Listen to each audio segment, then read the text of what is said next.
and Osborne. Tonight on Politics Unplugged. All I can say is it's totally fake news. Just fake. It's fake. It's all fake news. It's phony stuff. It didn't happen. When a figure in power reflexively calls any press that doesn't suit him fake news, it is that person who should be the figure of suspicion. Going after President Trump, we have the fallout after Senator Jeff Flake delivers a scathing Senate floor speech, calling out the president's treatment of the media. These dollars will be permanent, and these dollars will be flexible. So they can be used for capital, but they can also be used for teacher salaries. Plus, Governor Doug Ducey is touting a plan to restore $100 million in K-12 education funding. But is it enough? $100 million next year does literally nothing to raise our per-student spending from the bottom in the nation. We'll discuss. And the race for Phoenix mayor is heating up with Republican Moses Sanchez throwing his hat in the ring. It's all ahead on Politics Unplugged. And good evening. I'm political editor Dennis Welch, and this is Politics Unplugged. And that race for Phoenix mayor finally has its first Republican, although the race is officially nonpartisan. We're talking about 40-year-old Moses Sanchez says there needs to be some new leadership at City Hall. He's an active member of the Navy Reserves and runs a marketing company here in the Valley. Now, if elected, he would become the first Latino mayor in the city's history. Two Democrats are also in the race, current council members Kate Gallego and Daniel Valenzuela. Now, Moses joins us right now, and I want to thank you very much for taking some time out of your day. Stop by and chat with us here, and I'm going to start with the very basic question. Why would somebody who's had no experience on the council want to jump into this race, jump into for the top position there on the council? Well, first, thanks for having me. I appreciate it. When the mayor announced almost 4 months ago now that he was going to resign, I had a slew of phone calls, folks reaching out to me saying, hey, you know, the candidates are jumping in this race, represent City Hall, business as usual, status quo. We don't want that. We need someone who can go in there and shake things up, someone from outside of City Hall. A lot of people don't realize we haven't had a mayor come from outside of City Hall in over 30 years. That's a long time. It's time for someone to fight for Phoenix families and not City Hall. Well, and that's interesting that you say that you want to come in, you want to change the culture, you want to shake things up. But what in your history, what in your resume shows that, you know, you can build consensus to make change? Because the mayor is not an executive position. It's basically one vote on the council, and you've got to get 3, 4 other people on your side to make anything happen. Well, I've been in the Navy now. I've served for over 20 years, 21 years now. And one thing I can tell you about the armed services, there is no more diverse group of individuals in the world than the military. And most of the time I've been in the military was the leadership positions, where you have to build consensus. We may not agree on a lot of issues, but we have to work together, one mission, one goal. And that's what I'm bringing to the table for this race. It's about one goal, one mission, fighting for Phoenix families, changing things up, and moving our city in a positive direction. All right. Now, you mentioned in your statement, Matt, you just mentioned it to us right now. You said that there needs to be a change from the status quo. I did a little bit of research here before coming on. I'm seeing that the city's unemployment rate around 4%. I'm seeing that the city just came off one of its strongest housing market years in the housing market in years. And I'm also seeing, a lot of tech companies moving here. Some people have called it the Phoenix tech boom. Some might look at that and say, hey, the status quo looks pretty darn good right now. Why does the city need a change of direction? The status quo for City Hall looks pretty good. A lot of the things that you just mentioned weren't things due to the city of Phoenix or City Hall. A lot of those things are bigger than that. And unfortunately for our city's been very reactive to our economy, reactive to issues. When the governor steps out there and talks about the positives and the great things that are happening with our economy, Phoenix should be the one leading that. He should be praising Phoenix, and that's not what the case is. In my classroom, I have students who can barely afford. Affordable housing's gone through the roof in the last year. I have students at South Mountain Community College right now who live in Mesa and have to travel in because they can't afford to live in Phoenix. Okay, well, what's a Republican like you going to do about affordable housing in Phoenix? It's something that we need to discuss. That's the other thing. You talk about status quo. Part of the status quo is you have a council that's completely dysfunctional and disconnected from the city. They're not even discussing these issues. I understand that we need to discuss the issue, and I know you would like to get on the council and discuss that, but voters are going to be making decisions based on your ideas and your proposals right now. What specific proposals are you going to have there for affordable housing? Well, the first thing we need to do, we need to assess the situation. We need to make sure that all council members are on board talking about these issues. They're not talking about it. They've drawn the line in the sand, and now they're saying, hey, you know what? I'm running for the next position. We have a third of the council's running for the next office, and they're not talking about any of these issues, whether it's affordable housing, whether it's pension reform, whether it's public safety. These are all issues that our current leaders are just kicking down the road. Okay, so, other than affordable housing, other of your top issues coming in? Public safety. Public safety is critical to me. It's one of those things that, you talk to PLE, you talk to the Police Law Enforcement Association, and they'll be the first ones to tell you, we're understaffed and undersupported. That needs to change. Parks and Rec. When we talk about the pension crisis, Phoenix families are worried about their pools, their parks. It's not even about renovating parks. It's, do we have enough money to maintain the parks? And we can't discuss any of that while we're looking at the pension situation. The pension problem was a problem 4 years ago. Today, it's a crisis. Okay, now I also want to talk to you about about the past here. Now, you did immigrate, you and your family immigrated here from Panama, I believe, when you were 4 years old. Now, I bring that up because recently Donald Trump had suggested that we should accept more immigrants from predominantly white countries like Norway. Now, and he also described other countries like Haiti and African nations as, quote, S-holes. And when you hear that, what is your reaction as someone who immigrated from Panama? Yeah, I empathize with immigrants. I really do. When I came to this country, my parents couldn't speak English. I couldn't speak English. I was 5 years old and with my little sister, and I remember watching my mother feed my father because he couldn't feed himself due to the jackhammer that he was using all day as a laborer, as working as a gas foreman, breaking the streets. He did this for 30 years so we would have the opportunity for a better life. I want to pass that on to other immigrants and non-immigrants, especially my children, my grandchildren, and that's something that I empathize with. So, I just want to clarify that those quotes are attributed to Mr. Trump. Now, there's been some pushback here recently, but when you hear those reports, what do you think of this president who describes, allegedly, nations from Africa, Haiti, as S-holes? Well, when I talk to Phoenix families about my campaign for mayor, they're not talking about that. They focus more on the speeding that's happening in school zones. They talk about the water leaks. They talk about property taxes going up 19, 20% in the last year. These are the issues that Phoenix families are talking about. They're really not talking about federal issues or even state issues. And that's one of the problems we have with the status quo. We have too many local politicians getting involved at the state and federal level when they should be focused on the local issues. Okay, so real quick, then I'll just flat out ask you, Mr. Stanton has used this as a platform to really call out and criticize the president. Do you have any criticisms of the president? Do you think he's done a good job?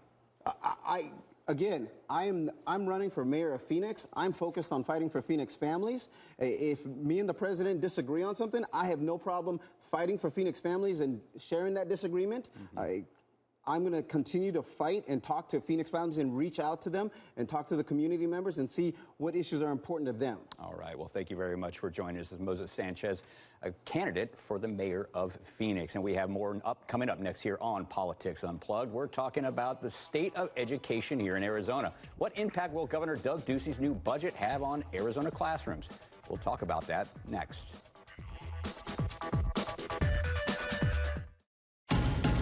Right here. I don't want to talk to you. Well, I want to talk to you.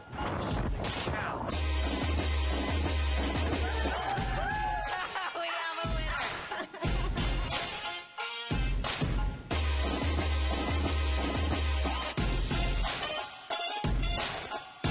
What are you doing?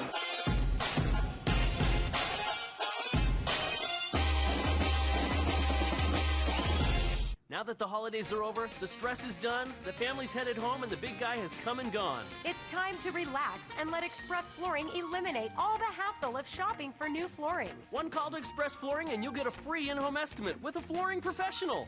Save up to 71% on carpet, tile, wood laminate, or vinyl plank flooring. Plus, call before Valentine's Day and we'll send you on a dream cruise for two. Don't delay, call today. Express Flooring is the best. Call 800-EXPRESS. How much does it cost to hire Lerner & Rowe after you've been hurt in a wreck? Zero. Zilch. Nada. Some people don't call an attorney after they've been hurt in a wreck because they don't think they can afford one. At Lerner & Rowe, there's never a fee until we win your case. It's beautiful, isn't it? It's almost perfect. We should have done this years ago. But you were right. It was still worth coming. even now. And don't worry about me. I'll be okay. Colette, celebrating 100 years of travel together. Well, this is fun. I know just what we need. The perfect place to play. For the kids, for Grandma, for us, for the whole family. Cliff Castle Casino Hotel is the perfect place to play. Thanks for making Cliff Castle Casino #1 and the perfect place to play for 18 years in a row. When I think of kids going to school hungry, hunger, homelessness, in this land of plenty, seriously? Come on, we could fix this. Help out. Or don't. The choice is yours.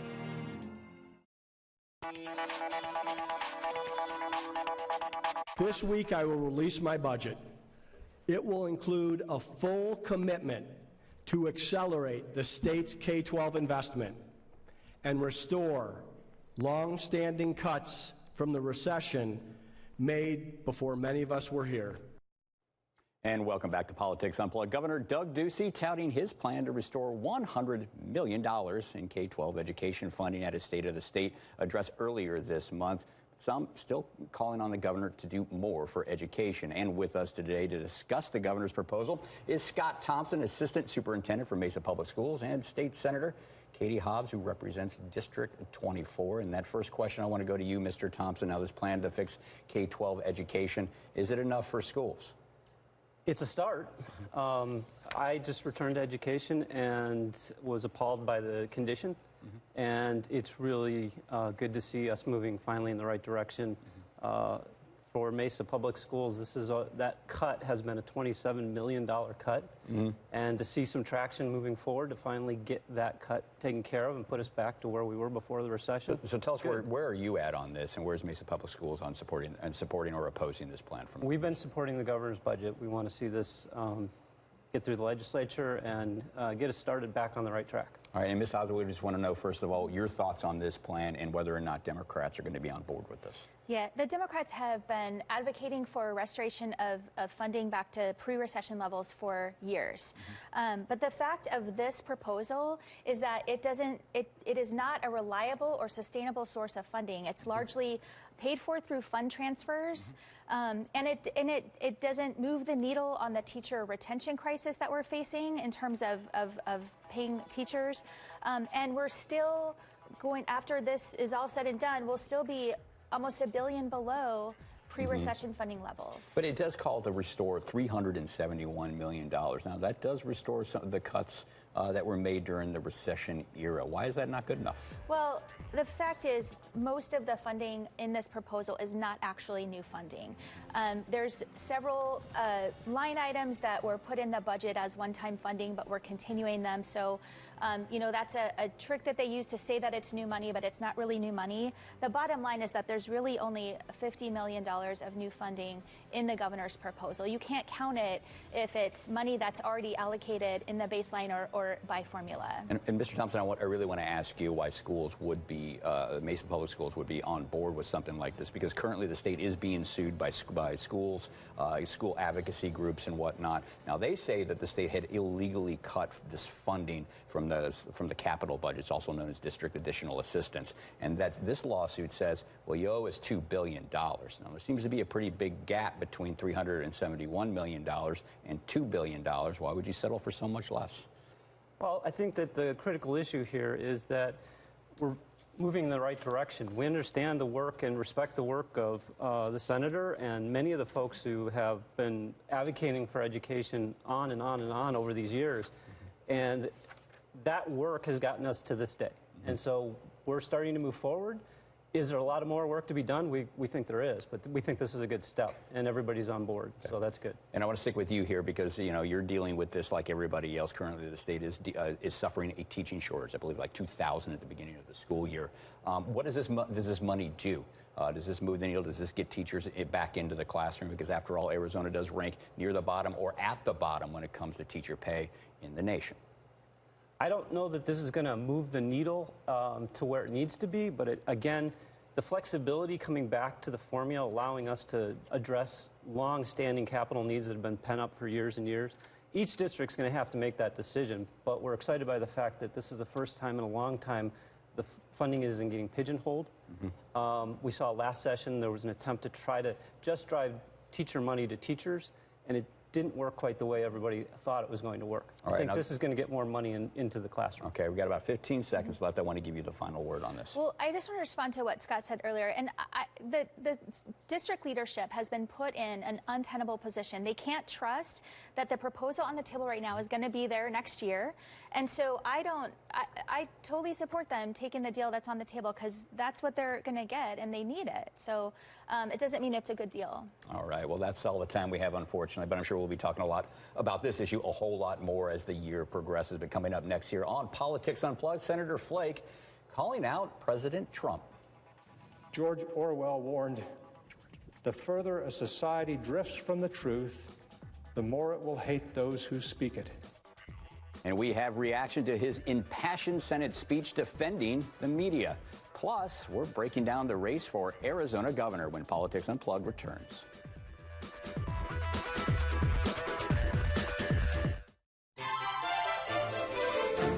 Do you want to know how to avoid the return line this year? Just ask for gifts you won't want to return. Well, I'm not going to need this receipt. Ring in the new year at your Buick dealer. Current Buick and non-GM lessees get this low-mileage lease on this 2018 Buick Encore for around $199 per month. See your Valley Buick dealers. Learning is about more than just numbers and letters. Social and Emotional Learning, or SEL, teaches kids how to handle emotions, set goals, and make good decisions. Social awareness includes the ability to understand others from diverse backgrounds and cultures. Being able to respectfully acknowledge differences helps kids manage how they relate to others. Try this. Have children make a list of all the ways they are different from others. Then make a list of all the ways they are the same. Ask kids how recognizing our differences and similarities can make it easier to work together. Parents, caregivers, and teachers can ensure that social and emotional learning is part of a child's overall health and well-being. To find out more, visit First Book at firstbook.org/SEL. First Book is a nonprofit organization providing all children with equal access to the books and resources they need to succeed. When you're hurt in a wreck, the insurance company will try to bully you into settling fast and settling small. On average, people who hire an attorney get 3 times the amount of money. Don't settle small. Give Lerner & Rowe a call. Call 977-1900. It's 2018. Your last chance to save big on 2017 Nissans, including Altima. Featuring Nissan Intelligent Mobility with automatic emergency braking that can help you stop safely and keep you out of a jam. Automatic emergency braking, now on Nissan Altima and Sentra. Hurry in for guaranteed savings and bonus cash. Now save up to $5,300 on Altima or save up to $4,000 on the 2017 Sentra. Get 3TV News anywhere with the all-new AZ Family News app.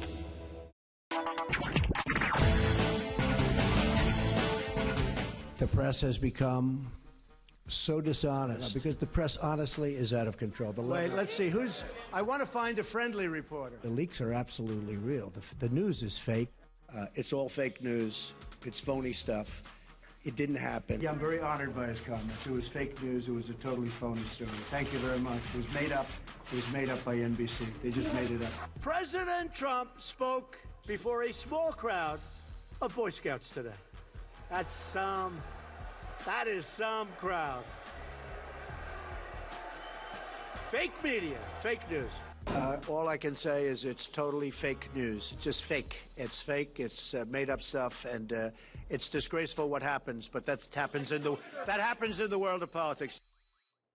And welcome back to Politics Unplugged. President Trump's repeated attacks on what he calls the fake news media took a bizarre twist this week. The president released what he's calling the Fake News Awards. Because of that, Arizona Senator Jeff Flake delivered a speech on the Senate floor Wednesday about the dangers of the president's treatment of the press. The enemy of the people was how the President of the United States called the free press in 2017. Mr. President, it is a testament to the condition of our democracy that our own president uses words infamously spoken by Joseph Stalin to describe his enemies. And of course, the president has it precisely backward. Despotism is the enemy of the people. The free press is the despot's enemy, which makes the free press the guardian of democracy. When a figure in power reflexively calls any press that doesn't suit him fake news, it is that person who should be the figure of suspicion. Simply put, it is the press's obligation to uncover the truth about power. It is the people's right to criticize their government, and it is our job to take it. Now the Republican running for Flake's Senate seat are responding to the speech. Former Sheriff Joe Arpaio suggesting that Flake might have committed treason.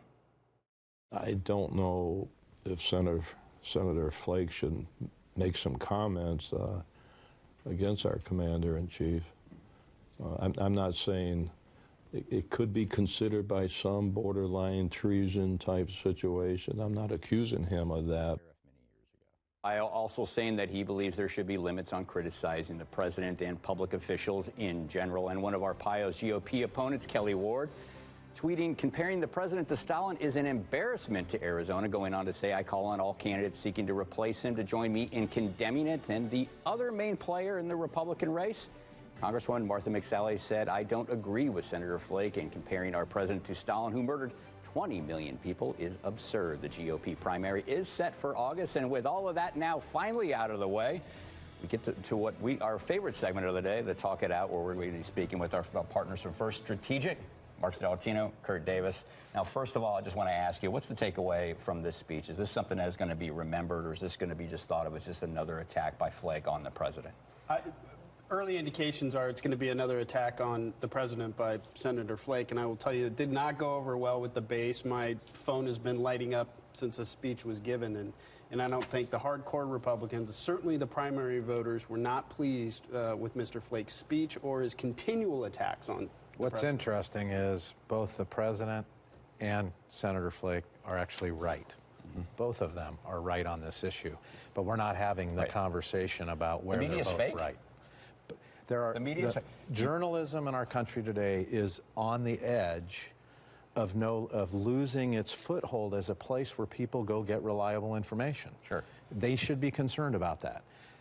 Well, Repeatedly attacking the media is not also a healthy environment. I would disagree with that strongly. I think we look back at the past year. I think the media has shown that it is, doing some of this best work it's done in years.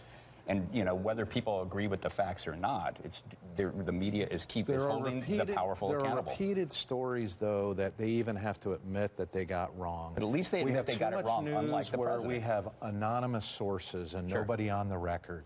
There are certain things that the media has to do to maintain its credibility.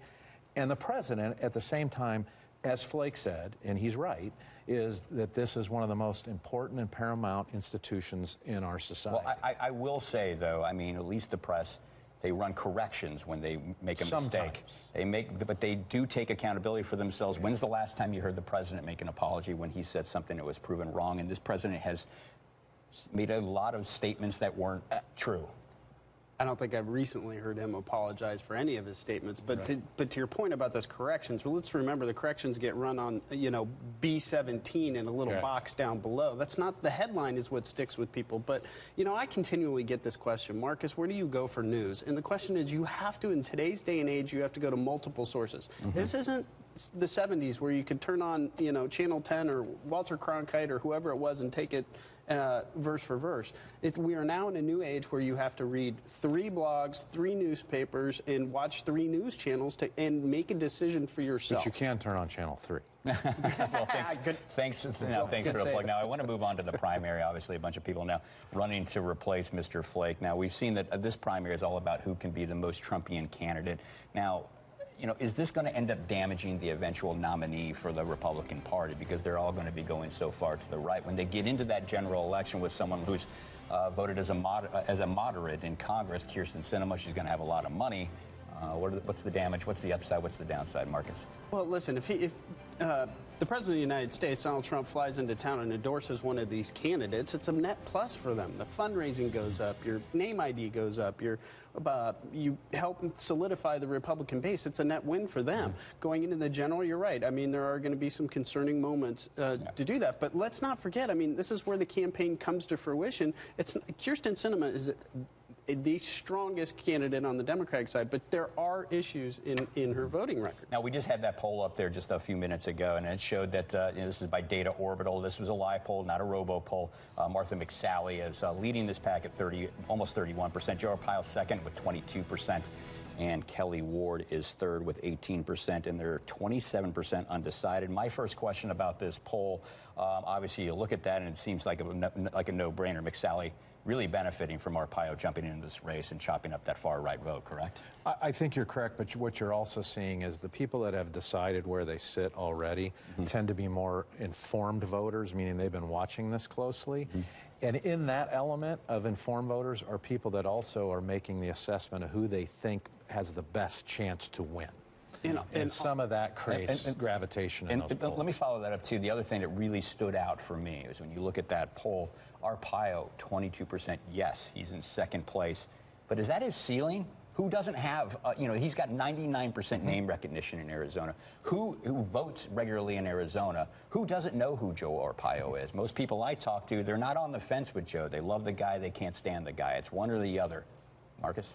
Yeah, that's true. I mean, he's got virtually 100% name ID. He's the well-known factor. But frankly, everybody in this race so far has extraordinary name ID at this point in the race. But I think, Kurt's right. But keep also in mind in this poll that this was also right at the time that Martha McSally was getting massive press because of her upcoming announcement. And that has a tendency to affect some numbers. Age is a factor, I believe, also with Joe Arpaio's numbers. Okay, now I do want to move on now to the governor's race, the other big race here. And I want to ask Marcus here, we saw the campaign financial disclosures come out. And we saw that basically Doug Ducey, the incumbent governor, raised more money than his two Democratic contenders combined. We're talking about $2.8 million. He's got $2.6 million in the bank. Now we look at David Garcia.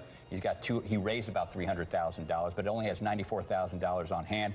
Mr. Farley, about $500,000 he raised, only $232,000 on hand. What's your takeaway from this?